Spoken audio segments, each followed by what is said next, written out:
नमस्कार friends, student. My name विजय राज कटारिया। आज हम लेके आए हैं आप लोगों के लिए एक नया टॉपिक उत्सर्जन तंत्र से संबंधित, जिसमें आज हम जानेंगे कि उत्सर्जन तंत्र से संबंधित रोग कौन कौन से हैं, कि कौन कौन से रोग हमें उत्सर्जन तंत्र से संबंधित हो सकते हैं। तो गाइस ध्यान रखना, कक्षा 12 लेसन 25 आरबीएससी बोर्ड, उसका लेसन है उत्सर्जन तंत्र, जिसमें आज हम बात करेंगे रोगों से संबंधित है। उत्सर्जन से होने वाले रोग कौन कौन से हैं। पहले रोग की हम बात करते हैं तो पहला रोग है वक्रीय फतरी, यानी कि किडनी जो है उसके अंदर फतरी का होना, और उसका दूसरा नाम है रीनल कैल्कुलाई, यानी वक्रों में फतरी किस प्रकार से होती है। देखिए गाइस, कभी कभी जो रसायन होते हैं ना, उनके क्रिस्टल जो हैं वक्र श्रेणी में जमा होने लगते हैं। ध्यान रखना कि जो रसायन हैं उनके क्रिस्टल वक्र श्रेणी में जमा होने लगते हैं। अब जब क्रिस्टल वक्र श्रेणी में जमा हो जाएंगे तो यूरिन का पास होने में समस्या आएगी। तो उसमें क्या होगा, देखिए इस रोग में कि कुछ स्थिति ऐसी आ जाती है कि जो रसायन है तो रसायनों के क्रिस्टल वक्र श्रेणी में जमा होने लगते हैं, जिससे मूत्र त्यागने में समस्या होती है, और वही रोग क्या कहलाता है, वक्रीय फतरी कहलाता है, या रीनल कैल्कुलाई कहते हैं। तो सिंपल सी बात है कि हमारी किडनी में जो रसायनों के क्रिस्टल हैं उनका जमा हो जाना वक्रीय फतरी कहलाता है। दूसरे रोग की बात करते हैं ब्राइट का रोग, जिसे नेफ्रिटिस भी कहा जाता है। तो ब्राइट के रोग में क्या होता है गाइस, ये एक जीवाणु जनित रोग है। ये क्या है, एक जीवाणु जनित रोग है। और अपना जो ग्लोमेरुलस था, ध्यान देना, हमने यहाँ पे बोमन संपुट दिखाया था वहां, और बीच में ग्लोमेरुलस यहाँ दिखाया हुआ था, ये ग्लोमेरुलस था। तो ये जीवाणु जो स्ट्रेप्टोकोकाई जीवाणु है, ये क्या करता है कि इस ग्लोमेरुलस में संक्रमण उत्पन्न कर देता है, संक्रमण। और इसमें संक्रमण होने से इस ग्लोमेरुलस में सूजन आ जाती है, और ग्लोमेरुलस में जैसे सूजन आती है तो आरबीसीज और प्रोटीन्स, ग्लूकोज आदि चीजें जो हैं, जो अभिवाही धमनी लाती थी ग्लोमेरुलस में, वो सब छन जाते हैं और मूत्र के साथ आ जाते हैं। वो रोग ब्राइट का रोग कहलाता है। तो मैंने भी क्या कहा कि यह रोग जो है एक जीवाणु जनित रोग है। इस जीवाणु के द्वारा जो ग्लोमेरुलस है उसमें संक्रमण हो जाता है, और वो जीवाणु है स्ट्रेप्टोकोकाई। अब उस स्ट्रेप्टोकोकाई के द्वारा ग्लोमेरुलस में संक्रमण होने से रुधिर के अंदर उपस्थित जो आरबीसीज हैं और प्रोटीन जो हैं वो मूत्र के साथ में छनने लगते हैं, और मूत्र के साथ में वो बाहर आ जाते हैं, जिसे हिमेटोयूरिया कहा जाता है। हिमेटोयूरिया, ये यहां पर क्वेश्चन पूछ लिया जाता है, इसको मोस्ट आप अंडरलाइन कर लेना कि हिमेटोयूरिया क्या है। देखिए कि हम ब्राइट का रोग पढ़ रहे हैं, इसमें क्या हो रहा है कि जो अपना ग्लोमेरुलस है ये एक जीवाणु जनित रोग है, और वो जीवाणु जो है स्ट्रेप्टोकोकाई वो ग्लोमेरुलस को संक्रमित कर देता है, जिससे ग्लोमेरुलस में सूजन आ जाती है। जो ग्लोमेरुलस है का गुच्छ जो है उसमें सूजन आ जाती है, और सूजन आने से रुधिर में उपस्थित आरबीसीज प्रोटीन जो है वो मूत्र के साथ छनकर बाहर आने लगते हैं। वो अवस्था हिमेटोयूरिया कहलाती है। तो यहां तक समझ में आ गया हिमेटोयूरिया क्या होगी, कि रुधिर में उपस्थित आरबीसी प्रोटीन्स मूत्र के साथ में छनकर बाहर आना हिमेटोयूरिया कहलाता है। ओके गाइस, अगर हम इस रोग का, हिमेटोयूरिया का, लंबे समय तक उपचार नहीं करवा पाते हैं तो ये ऊतकों में, जो ऊतक हैं उनमें भरे हुए तरल में जाके जमा होने लगते हैं, जिससे जो हमारी टांगे हैं उनमें सूजन उत्पन्न हो जाता है। और इस रोग को फिर हम वहां पर कहते हैं एडिमा या ड्रोप्सी रोग कहा जाता है। किस अवस्था में, कि देखिए किसी का कुछ में सूजन आ गया, अब मूत्र के साथ साथ में आरबीसी भी उसमें से निकल के आ रही है और प्रोटीन में निकल के आ रही है, तो वो लोग क्या कहलाएगा, हिमेटोयूरिया। इस हिमेटो शब्द को पकड़ लीजिए आप, हम हिमेटोक्रीट पढ़ रहे थे। हिमेटोक्रीट क्या था कि रुधिर में रुधिर कणिकाओं की प्रतिशत मात्रा हिमेटोक्रीट कहलाती थी। तो हिमेटो देखिए आरबीसी का छन कर आना, किसमें, केशिका गुच्छ में, साथ में प्रोटीन का भी आना, वो रोग क्या कहलाता है, हीमेटोयूरिया कहलाता है। और हीमेटोयूरिया रोग का अगर लंबे समय तक हम उपचार नहीं करवाते हैं ना, तो ये जो हमारे शरीर में उपस्थित जो ऊतक हैं उनमें जाके जमा होने लगते हैं, और जो हमारी टांगे हैं उनमें सूजन आ जाता है, और ये उस समय रोग कहलाता है, ये एडिमा या ड्रोप्सी रोग कहलाता है। ठीक है गाइस। तीसरा रोग है एल्केप्टोन्यूरिया। ध्यान देना, एल्केप्टेन, ये एल्केप्टोन जो है एक अम्ल है। ठीक है, तो देखिए एल्केप्टोन्यूरिया में क्या होता है कि जो हमारा मूत्र है, मूत्र में एल्केप्टोन जो है वो उपस्थित होता है, और वो एल्केप्टोन की मात्रा वहां पर बढ़ जाती है,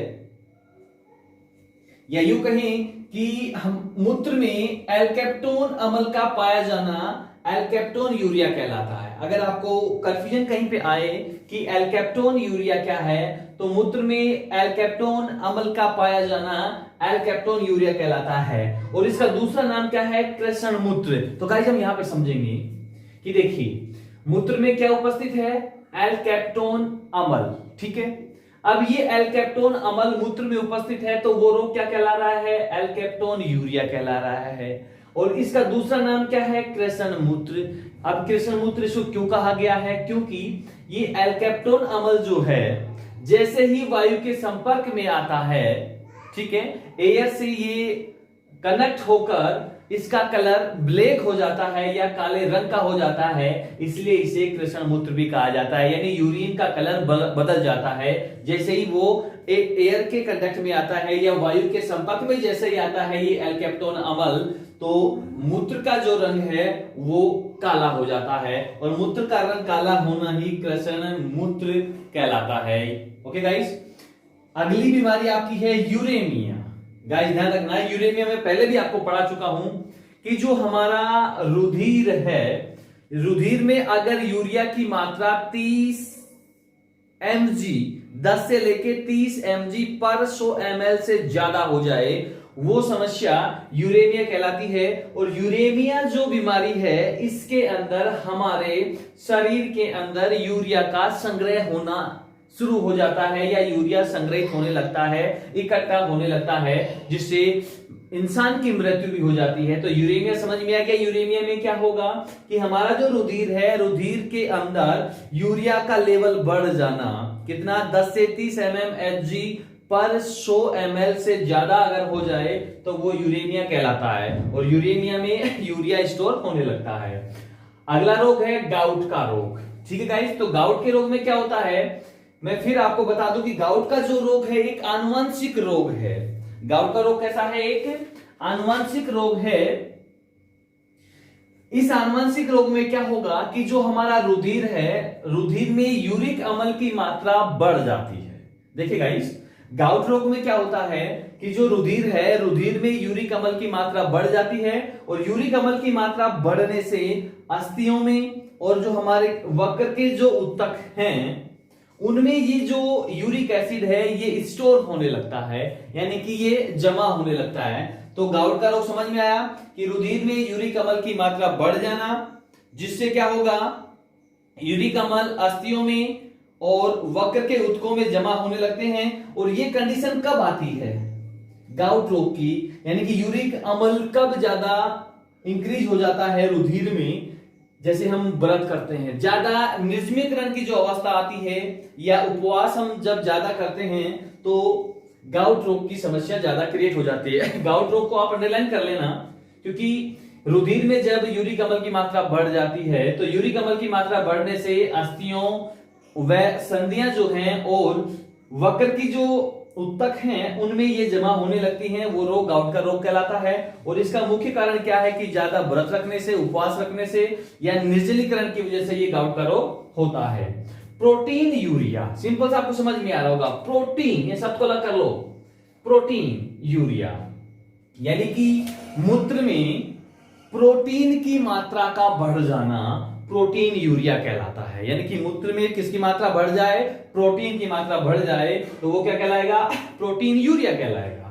अगला रोग है एल्ब्यूमिन यूरिया। अब यहां पर देखो एल्ब्यूमिन है, तो देखिए मूत्र में एल्ब्यूमिन की मात्रा बढ़ जाना, और एल्ब्यूमिन क्या है, एल्ब्यूमिन एक प्रोटीन है, तो मूत्र में एल्ब्यूमिन प्रोटीन की मात्रा का बढ़ जाना एल्ब्यूमिन यूरिया कहलाता है। अगला रोग है आपका कीटोन यूरिया। ठीक है गाइस, देखिए तो कीटोन यूरिया में क्या है कि मूत्र में एसिटो एसिटिक अम्ल की मात्रा का बढ़ जाना कीटोन यूरिया कहलाता है। पूछ लिया जाता है कि कीटोन यूरिया किसके कारण होता है, तो ध्यान रखना कि मूत्र में जब एसिटो एसिटिक अम्ल की मात्रा बढ़ जाती है तो वो कीटोन यूरिया कहलाता है, इसे कीटोन यूरिया कहते हैं। अगला रोग है हिमेटो यूरिया। अब एक शब्द को अलग कर लीजिए, हिमेटो। हिमेटोक्रिट हमने पढ़ा है कि रुधिर में रुधिर कणिकाओं की प्रतिशत मात्रा क्या कहलाती है, हिमेटोक्रिट कहलाती है, लेकिन यहां पर ध्यान देना हिमेटो यूरिया यानी कि आरबीसी से रिलेटेड है। तो देखिए क्या कहा इसने कि मूत्र जो है उसमें आरबीसी का बाहर निकलना, यानी कि यूं कहें कि मानव शरीर से मूत्र के साथ में रुधिर कणिकाओं का बाहर निकलना क्या कहलाता है, हिमेटोयूरिया कहलाता है, यानी कि मूत्र में आरबीसी का बाहर निकलना हिमेटोयूरिया कहलाता है। अगला रोग है हीमोग्लोबिन यूरिया। सिंपल सी बात है, आपको ध्यान दे लेना, हीमोग्लोबिन यूरिया यानी कि मूत्र में हीमोग्लोबिन की उपस्थिति, यानी कि हीमोग्लोबिन की उपस्थिति होना, मूत्र त्यागते समय अगर उस मूत्र में हीमोग्लोबिन की उपस्थिति है तो वो रोग कौन सा कहलाएगा, हीमोग्लोबिन यूरिया कहलाएगा। अगला रोग है पाई यूरिया। गाइस ध्यान रखना, पाई यूरिया। देखो जैसे पायरिया होता है, एक पायरिया में क्या होता है, जो दांते होते हैं उसमें जो मसूड़े हैं वो सूज जाते हैं, उनमें मवाद पड़ जाती है, ऐसा यहां पर कुछ है। पाई यूरिया में क्या होगा कि मूत्र में जो मवाद कोशिकाएं होती हैं उनका पाया जाना पाई यूरिया कहलाता है। मूत्र में मवाद कोशिकाओं का पाया जाना क्या कहलाता है, पाई यूरिया कहलाता है। अगला रोग है पीलिया। पीलिया में सब पीला हो जाता है, आप सभी ने देखा कि पीलिया में सब पीला हो जाता है, और पीलिया में पीला होने का मुख्य कारण क्या है कि हमारा जो शरीर है, रुधिर जो है उसमें पित्त वर्णकों की मात्रा बढ़ जाती है, बिलिरुबिन बिलिवर्डिन की मात्रा बढ़ जाती है। तो देखिए पीलिया में क्या होगा, पित्त वर्णकों का बढ़ जाना, जो पित्त वर्णक है उनकी मात्रा बढ़ जाती है, और वो क्या कहलाता है, पीलिया कहलाता है। अगला रोग है ग्लाइकोसूरिया। तो ध्यान रखना यहां सब दिया हुआ है ग्लाइकोसूरिया, और ग्लाइको से ग्लाइकोजन बनता है, ठीक है, ग्लूकोज भी बनता है। अब यहां पर ध्यान ये देना है, अगर ग्लाइकोजन जो है उसकी मात्रा बढ़ जाए, या यूं कहें ग्लाइकोसूरिया में क्या होगा कि इंसुलिन जो है उसका स्रावण कम होने से हमारे रुधिर में ग्लूकोज की मात्रा बढ़ जाती है।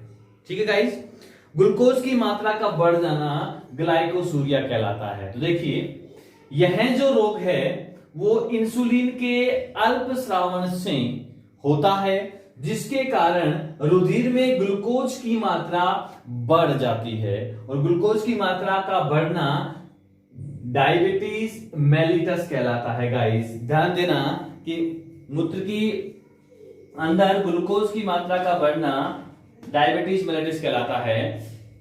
ग्लाइकोसूरिया यह रुधिर में इंसुलिन हार्मोन जो है उसके कम स्रावण से होता है, जिसके कारण रुधिर में ग्लूकोज की मात्रा बढ़ जाती है। यह अवस्था ग्लाइकोसूरिया या डायबिटीज मेलिटस कहलाती है। अगला रोग है डिसयूरिया। तो गाइस ध्यान रखना, डिसयूरिया सिंपल सा है कि मूत्र त्यागते समय दर्द का अनुभव होना या दर्द की अनुभूति होना डिसयूरिया कहलाता है, यानी कि डिफिकल्टी ऑफ यूरिन एक्सक्रेशन, यानी कि डिसयूरिया का मतलब हो गया मूत्र को त्यागते समय दर्द की अनुभूति होना डिसयूरिया कहलाता है।